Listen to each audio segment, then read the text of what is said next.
በዚያች በዕለተ ዓርብ እመቤታችን ቅድስት ድንግል ማርያም ውድ ልጇ ፊት ለፊቷ ሲሰቃይ ስትመለከት ምን ተሰምቷት ይሆን? እስኪ ያስቡት። ልጇ በግፍ ሲንገላታ፣ አጥንቱ እስኪታይ ድረስ ሲገረፍ፣ እጆቹና እግሮቹ በሚስማር ተቸንክረው በመስቀል ላይ ሲሰቀል በዓይኗ ስትመለከት ምንኛ አሟት ይሆን? በዛሬው ቪዲዮ በዕለተ ዓርብ በክርስቶስ የስቅለት ቀን እናታችን ቅድስት ድንግል ማርያም ከመስቀሉ ስር ያሳለፈችውን የጭንቀት ሰዓታት የማስቃኛችሁ ይሆናል። እስከ ቪዲዮ ፍጻሜ አብራችሁኝ ቆዩ። ያላችሁት ገዳማት ቲቪ የዩቲዩብ ቻናል ላይ ነው። ለዚህ ኦርቶዶክሳዊ ቻናል አዲስ የሆናችሁ ሰብስክራይብ በማድረግ ይህን ትልቅ ቤተሰብ መቀላቀል ትችላላችሁ። ነባር ቤተሰቦቻችንና የእመቤታችን ወዳጆች ሁላችሁም ይህን ቪዲዮ ላይክ በማድረግ እንድትጀምሩ በትህትና ጠይቃለሁ። አሁን ቀጥታ ወደ ቪዲዮ እናልፋለን።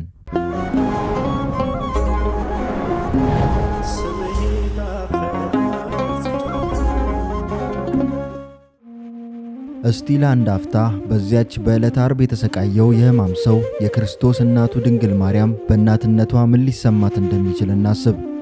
እመቤታችን ብዙ ነገር ያሳለፈችበት ልጇ እንደዚያ ሲሰቃይ ምን ተሰምቷት ይሆን? ድንግል ማርያም በዚያች ዕለት በእንባ በተሸፈኑ ዓይኖቿ ስታይ የዋለቻቸውን ነገሮች እስቲ መለስ ብለን አንድ ባንድ እናስታውሳቸው። በቤተልሔም በግርግም በወለደችው ጊዜ በጨርቅ ጠቅልላ ያስተኛችውን ልጇን በዚያች ዕለት በአደባባይ ልብሱን ሲገፉትና እርቃኑን ሲያቆሙት ተመልክታለች። በደረቷ አስጠግታ በጀርባዋ አዝላ ያሳደገችውን አንድ ልጇን አጥንቱ እስኪቆጠር ሥጋው እስከሚነጭ ደሙ እንደ ውሃ እስከሚፈስ ድረስ ሲገርፉት ቆማ አይታለች።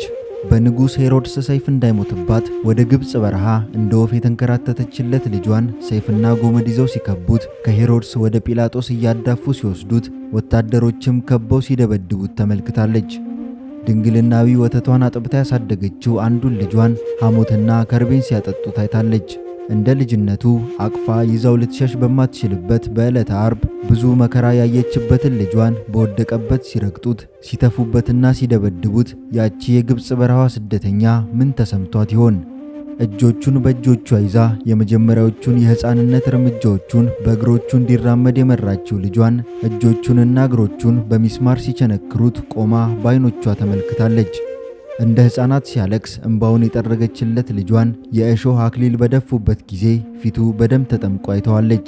ለ3 ቀናት ብቻ ጠፋብኝ ብላ ለምን አስጨነከኝ ያለችው ድንግል በፊቷ በአሰቃቂ ሁኔታ ሲገሉት ምን ያህል እጥፍ ተጨንቃ ይሆን?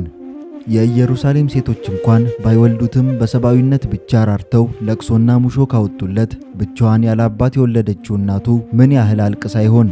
እስራኤላውያን የሥጋ ዝምድናን እንደሚገልጹበት አገላለጽ የአጥንቷ ፍላጭ የሥጋዋ ቁራጭ የሆነ ልጇ መስቀል ተሸክሞ ሲወድቅ ሲነሳ ስታይ ምን ይሰማታል? እንደኛው ሰው ናት የሚሉ ሁሉ እስቲ ሰው እንደመሆኗ የድንግል ማርያም የዕለተ ዓርብ ውሎዋ እንዴት ሊሆን እንደሚችል ይንገሩን።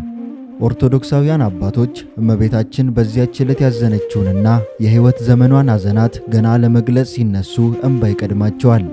ለዚህ ነው የሰቆቃወ ድንግል ደራሲ የእንባ ቀለምን እያንጠባጠብኩ የድንግልን ሰቆቃዋን እጽፋለሁ፣ በማንኛውም ጊዜ እንደርሷ ያለ ሐዘንና ስደት የደረሰበት ሰው ካለ የልብ ዓይን ያለው ሰው አይቶ ያልቅስ ያለው።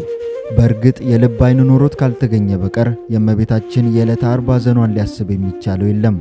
የክርስቶስን የመስቀል ላይ መከራ መጠኑን የሚያስብ ሰው የጌታ የስቃዩ መጠን የእርሷ የሐዘኗ መጠን እንደሆነ ማሰብ አለበት። ማርያም የልብን ሐዘን ታቀላለች የምንላት ድንግል ሐዘን መታወቂያ የሆነበት ምክንያት እንደ ልጇም የተሰቃየ እንደ እርሷም ያዘነ ሰው ስለሌለ ነው።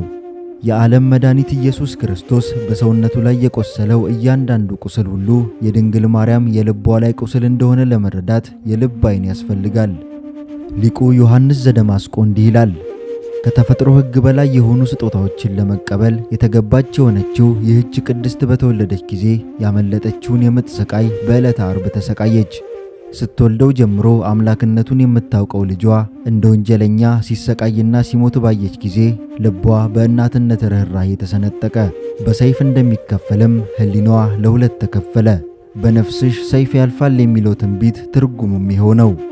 የመስቀሉ የዓይን ምስክር የነበረው ወንጌላዊ ዮሐንስ በዕለተ ዓርብ የነበረውን ሁኔታ ሲዘረዝር በኢየሱስ መስቀል አጠገብ እናቱ ነበረች አለ።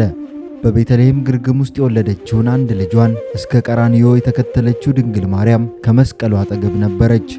ወይን ለሌላቸው ወይን በተሰጠበት በቃና ዘገሊላ ሰርግ ቤት በዚያ ነበረች የተባለላት ድንግል ልጇ ደሙን ለዓለም ሁሉ ሲሰጥ በዚያ ቆማ ነበር። እርሱም እንደ ሰርግ ቤቱ አጠራሩ አንቺ ሴት ብሎ በመጥራት አልደረሰም ያለው ጊዜው መድረሱን አመለከተ። ድንግል ማርያም እንደ መጀመሪያይቱ ሔዋን በዕፀ በለስ ዛፍ ላይ የተሰቀለውን ፍሬ ሳይሆን በዕፀ መስቀል ላይ የተሰቀለውን የማኅፀኗን ፍሬ እየተመለከተች ቆማ ነበር።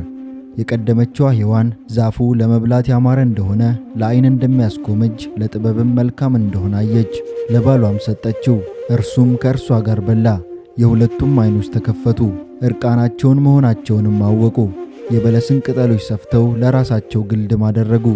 ሁለተኛዋ ሔዋን ድንግል ማርያም ግን በቀራንዮ ቆማ መስቀሉ ያማረ እንደሆነ፣ የማኅፀኗ ፍሬ ለዓይን እንደሚያስጎመጅ፣ ለጥበብም መልካም እንደሆነ አየች። ለእርሱ ሆዷን ማደሪያ አድርጋ ሰጥታ ለእኛ ለሁላችንም አበላችን። የሁላችንም ዓይኖች ተከፈቱ። ያን ጊዜም ዕርቃናችንን እንዳልሆንን አወቅን። የተጠመቅን ሁላችን ልጇን ለብሰናልና ቅጠል ሰፍቶ ማገልደም አላስፈለገንም። ስለዚህ ጸጋን ተቀበልን፣ ሕይወትንም አገኘን። በኢየሱስ ክርስቶስ በመስቀሉ ኃይል አቤቱ አንተን ከመንፈስ ቅዱስ ጸጋ ተቀብለን እናመሰግንሃለን እያልን በዘወትር ቅዳሴያችን ለማዜም በቃን። የቀደመችዋን ሔዋን የገዛ ባሉ አዳም በፈጣሪ ፊት ከኔ ጋር እንድትሆን የሰጠኝ ሴት እርሷ ከዛፉ ሰጠችኝና በላሁ ብሎ ከሷት ነበር። እኛ ግን ሁለተኛይቱን ሔዋን ድንግል ማርያምን በመክሰስ ፋንታ እርሷን ስለሰጠን ፈጣሪን እናመሰግነዋለን። ከእኛ ጋር እንድትሆን እነኋት ብለ የሰጠህን ሴት የማኅፀኗን ፍሬ አንተን ሰጠችንና በላን እያልን በፊቱ እንናገራለን። ዳግማዊት ሔዋን ድንግል ማርያምን በቅዱስ ኤፍሬም ውዳሴም ስለ ሔዋን የገነት ደጅ ተዘጋ፣ ዳግመኛም ስለ ድንግል ማርያም ተከፈተልን፣ ከዕፀ ሕይወትም እንበላ ዘንድ አደለን። ይኸውም እኛን ስለ መውደድ መጥቶ ያዳነን የክርስቶስ ቅዱስ ሥጋው ክቡር ደሙ ነው እያልን እናወድሳለን። ከእርሷ ያገኘነው ፍሬ በበላችሁ ጊዜ ትሞታላችሁ የሚል ማስጠንቀቂያ ያለበት ሳይሆን ካልበላችሁ በራሳችሁ ሕይወት የላችሁም ተብሎ የተሰጠን ነው። ዮሐንስ እናቱ በመስቀሉ አጠገብ ነበረች አለ። መንገድ አላፊ ለሆኑ ሰዎች በጌታችን መስቀል ዙሪያ ጎልተው የሚታዩአቸው ጠላቶቹ አይሁድና ሰይፍ የታጠቁ ወታደሮች ብቻ ናቸው። በጌታ ልብስ ላይ ዕጣ የሚጣጣሉት የመስቀሉ ስር ቁማርተኞች ጉዳይ ለመንገድ አላፊዎች እጅግ ግዙፍ ሆኖ የሚታያቸው ርዕስ ነው። እኛ ክርስቲያኖች ግን ብዕራችንን የምናነሳላቸውና የምንዘክራቸው ከመስቀሉ ስር ጎልተው የሚታዩን እናቱና ቅዱሳኑ ናቸው። መስቀሉ ጋር ደርሰው ድንግል ማርያምን፣ ዮሐንስንና ቅዱሳን ሴቶችን ያላዩ ሰዎች ግን ምንኛ ያልታደሉ ናቸው። ጌታችን በተሰቀለባት በዚያች ዕለት ከእመቤታችን ጋር መግደላዊት ማርያም፣ የያዕቆብና የዮሳ እናት ማርያም፣ ሰሎሜም ከእነርሱም ጋር ወደ ኢየሩሳሌም የወጡ ሌሎች ብዙ ሴቶች ነበሩ። አብረንህ እንሞታለን ብለው የነበሩት የ3 ዓመታት ተማሪዎቹ ወንዶቹ ደቀ መዛሙርት ፈርተው በሸሹበት ጊዜ እነዚህ ቅዱሳን ሴቶች እስከ መጨረሻው ሰዓት እናቱን ከበው በመስቀሉ ስር በታማኝነት መገኘታቸው የሚያስደንቅ ነው። ጌታችን ከሐዋርያት በልጠው በመከራው ላልተለዩት ለእነዚህ ቅዱሳት እንስት ትንሣኤውን ከሐዋርያት ቀድመው እንዲያዩ በማድረግ ዋጋቸውን ከፍሏቸዋል። በዘመነ ኦሪት ሴት ልጅ በፍርድ ሂደት እንኳን ለምስክርነት አትበቃም ነበር። ሐዋርያትም የሴቶቹን የትንሣኤ ዜና ለማመን የተቸገሩት ለዚህ ነበር። ጌታችን ግን የመከራ ወዳጆቹን የትንሣኤ ምስክሮች በማድረግ ክብራቸውን ከፍ አደረገው። እመቤታችን ከመስቀሉ ስር መሆኗ ከእርሷ ሐዘን ባሻገር የልጇ የሥቃዩ አካልም ነበር። እንኳን ሩኅሩህ አምላክ ይቅርና ማናችንም ብንሆን የወላጆቻችንን ሐዘን ማየት ይከብደናል፣ እንባቸውም ያስጨንቀናል። ጌታችን የሚወደው አልዓዛር በሞተ ጊዜ እህቶቹ ማርያምና ማርታ ሲያለቅሱ የነበረውን ጊዜ እናስታውስ። እርሷ ስታለቅስ ከእርሷም ጋር የመጡትን አይሁድ አይቶ በመንፈሱ አዘነ፣ በራሱም ታወከ፣ እንባውንም አፈሰሰ። ስለ ወንድማቸው የሚያለቅሱ እህትማማቾችን ባየ ጊዜ ያዘነ ጌታ እናቱ ስለ እርሱ ስታለቅስ ሲያያት እጅግ መንፈሱ እንደሚታወክ ግልጽ ነው። አቡነ ሽኖዳ ደግሞ ይህች ቅጽበት ጌታችን በልደቱ ያደረገውን የደገመባት ቅጽበት ናት ይላሉ። በዚህ ዓለም ሰው ሆኖ በተወለደባት በመጀመሪያው ዕለት አስቀድሞ የተመለከተው የእናቱን ፊት ነበር። ነፍሱን በአባቱ እጅ አደራ ከመስጠቱ በፊት ለመጨረሻ ጊዜም የተመለከተው ፊት የእናቱን ነበር። በመስቀሉ ስር የዮሐንስ ወላጅ እናቱ ማርያም ባውፍልያ እዚያው ቆማ ነበር። ጌታችን ግን የሥጋ እናት ላለው ዮሐንስ ሌላ መንፈሳዊት እናት ሰጠው።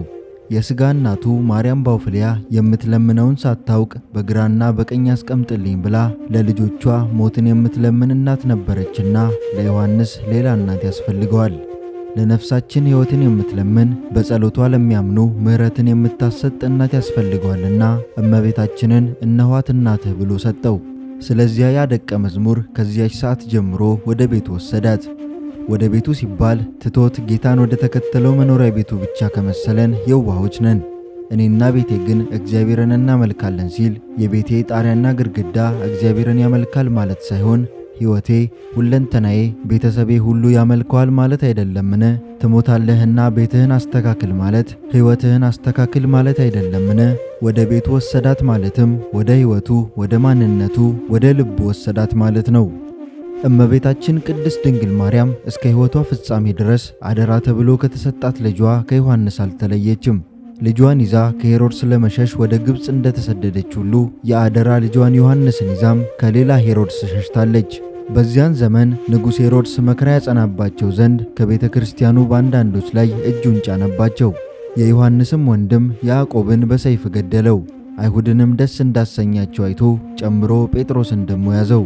በዚያን ጊዜ እመቤታችን ከዚህኛው ሄሮድስ ለመሸሽ የአደራ ልጇን ዮሐንስን ተከትላ ወደ ኤፌሶን ተሰዳለች። ለመጀመሪያዎቹ ክርስቲያኖች የእመቤታችን በመካከላቸው መሆን ታላቅ ደስታ ነበር። እርሷን ለማየት ብዙዎች ይጓጉ ነበር። የተአምረ ማርያም መቅድም የድንግል ማርያም መልኳ እንደ አምላክ መልክ ነው፣ የአምላክን መልክ ይመስላል እንደሚለው በሥጋ አባት የሌለውን መድኃኔዓለምን የወለደችን እናት ማየት ማለት በምድር ላይ ጌታን የሚመስል መልክ ያላትን ብቸኛ ሴት ማየት ነውና ብዙዎች በፊቷ ይማልሉ ነበር። ግሪካዊው ቅዱስ ዲዮናስዮስ ወደ ኢየሩሳሌም ሄዶ ከጎበኛት በኋላ ሐዋርያት ባይነግሩኝ ኖሮ ባየኋት ጊዜ ፍጡር ናት ብዬ ለማመን ተቸግሬ ነበር ሲል፣ ቅዱስ አግናጢዮስ ደግሞ እርሷን አይቶ በልጇ አምላክነት የማያምን ሰው የለም ብሏል። ውድ የገዳማት ቲቪ ቤተሰቦች የዛሬው ቪዲዮ ይህን ይመስል ነበር። ቪዲዮውን እዚህ ድረስ ስለተመለከታችሁት ከልብ አመሰግናለሁ። እስካሁን ላይክ ያላደረጋችሁ ካላችሁ ላይክ ማድረጋችሁን እርግጠኛ ሁኑ። በቀጣይ ቪዲዮ እስከምንገናኝ ድረስ መልካም ጊዜ ይሁንላችሁ።